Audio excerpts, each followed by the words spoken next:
নমস্কার বন্ধুরা, কেমন আছো সবাই?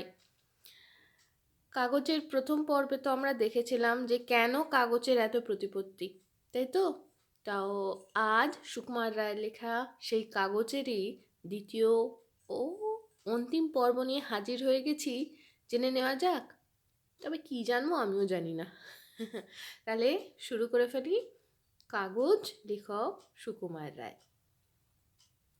যে কাঠ হইতে কাগজ প্রস্তুত হয় সে কাঠ আসে আমেরিকা ও নরওয়ের জঙ্গল হইতে। জঙ্গলওয়ালারা বড় বড় গাছের গুঁড়ি কাটিয়া কলের মুখে ফেলিয়া দেয়, আর কলের আর এক মাথায় কাঠ কুঁচি হইয়া বাহির হয়। সেই কুঁচিকে গুঁড়াইয়া সিদ্ধ করিয়া পরিষ্কার করিতে হয়।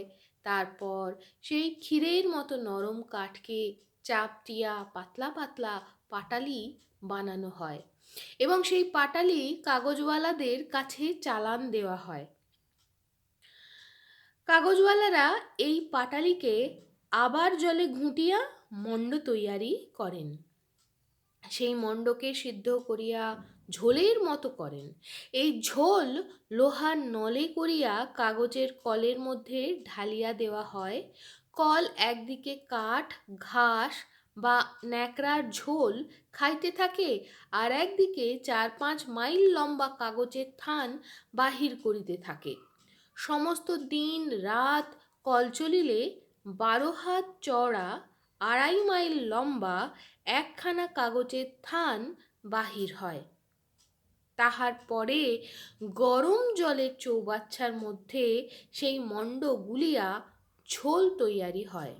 ঝোলটা যখন কলের মধ্যে চালানো হয় তখন সেটা একটা লম্বা চলন্ত ছাঁকনির উপর পড়ে। ছাঁকনিটা চলিতে থাকে, আর মাঝে মাঝে কেমন একটা ঝাঁকানি দেয়। তাহাতে জল ঝরিয়া যায় এবং ঝোল ক্রমে চাপ বাঁধিয়া আসে। এমনইভাবে চলিতে চলিতে ঝোলটা কলের আর এক মাথায় আসিয়া পড়ে। সেখানে লুচি বেলিবার বেলুন, মানে ব্যালনের মতো অনেকগুলো রোলার খাটানো থাকে।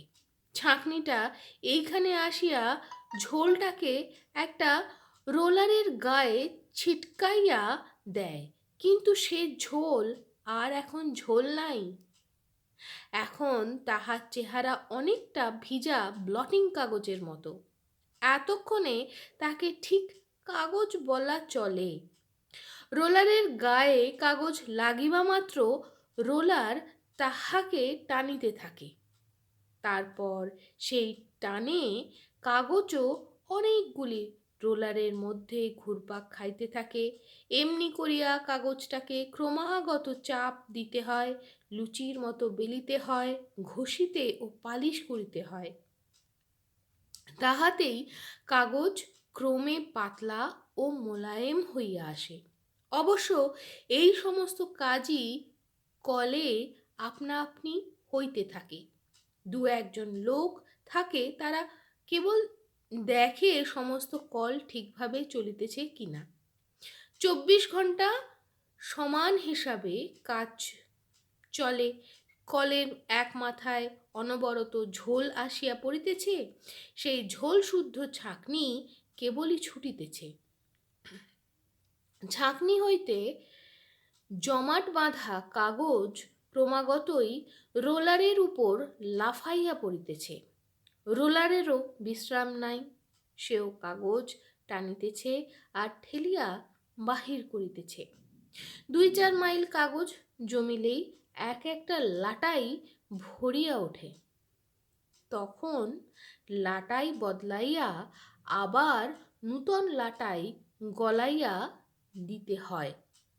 তো বন্ধুরা, আজকের মতো কাগজের ইতিহাস তো আমরা এখানেই শেষ করলাম। তবে যাবার আগে সত্যি একটা ছোট্ট কথা বলবো, যে যে কথাটা আমার মনে হয় বলা উচিত, যে এই যে এত ঝোল বানানো হচ্ছে, আসলে কাঠের গুঁড়ি থেকে যদি তৈরি করা হয়, কাঠের গুঁড়িতে শুধুমাত্র সেলুলোজ থাকে না, তার সঙ্গে কিছু হেমিসেলুলোজ, লিগনিন, পেকটিন এরকম কিছু জিনিস থাকে যা শেষ পর্যন্ত গাছের গুঁড়িকে তার প্রয়োজন মতো কি বলবো, মেকানিক্যাল স্ট্রেংথ দেয়, মানে তাকে শক্ত সমর্থ করে যাতে সে বাইরের আবহাওয়ার সাথে যুঝতে পারে, বাইরের যে তাপমাত্রার পরিবর্তন, পোকামাকড়ের আক্রমণ এবং ধরো খুব জোর হাওয়া চললো, তার যে স্রোত বা জলের প্রবাহ, এইগুলোকে সে যাতে ঠেকিয়ে গাছটাকে, মানে সেই যে গোটা কাঠামোটাকে সেটাকে ধরে রাখতে পারে। তার জন্য সেলুলোজ ছাড়াও অনেকগুলো বাইন্ডিং কম্পোনেন্টের দরকার হয়। বাইন্ডিং কম্পোনেন্ট মানে সেলুলোজ হলো ফাইব্রাস স্ট্রাকচার মানে রোঁয়ার মতো কাঠামোযুক্ত মেটেরিয়াল। তো পদার্থ, সেই দুটো রোঁয়াকে এক জায়গায় চেপে ধরে রাখার জন্য এই বাইন্ডিং এলিমেন্টগুলোর দরকার হয়। আর এই যে গরম জলে ফোটানো, ঝোল বানানো বলা হচ্ছে, এই বাইন্ডিং এলিমেন্টগুলোকেই, মানে এই বেঁধে রাখা এই যে আঠার মতো পদার্থ, যদিও আমাদের হাতে আঠার মতো লাগবে না, তো সেই যে জুড়ে রাখার যে পদার্থগুলো, সেইগুলোকে বাইরে বার করে ফেলে দেওয়ার জন্যই এত ঝোল, এত পেটানো, এই সমস্ত কাজ। আর যখন শেষ পর্যন্ত তোমার কাছে আমার কাছে শুধু সেলুলোজ পড়ে থাকে, তখনই আমরা সাদা রঙের কাগজ পাই। যদিও এই টেকনোলজিটা বা এই পদ্ধতিটা কেন আমি জানলাম, তার কারণ যে তোমার টেক্সটাইল ইঞ্জিনিয়ারিং, সেই টেক্সটাইল ইঞ্জিনিয়ারিংয়ের অন্তর্গত সবচেয়ে পুরনো সিনথেটিক ফাইবার বলবো বা রিজেনারেটেড, সিনথেটিক ফাইবারের ক্যাটাগরিতে রিজেনারেটেড ফাইবার, যেটাকে আর্টিফিশিয়াল সিল্ক বলে লোকে চেনে, সেটা হলো এইভাবেই পিটিয়ে ফুটিয়ে শেষ পর্যন্ত যে সেলুলোজগুলো পাওয়া যায় সেটাকে আরেকটু বেশি প্রসেসিং করে ভিসকোজ বানানো হয়, ভিসকোজ রেয়ন। তো ছোট্ট বন্ধুরা, আজকের মতো এখানেই শেষ করছি।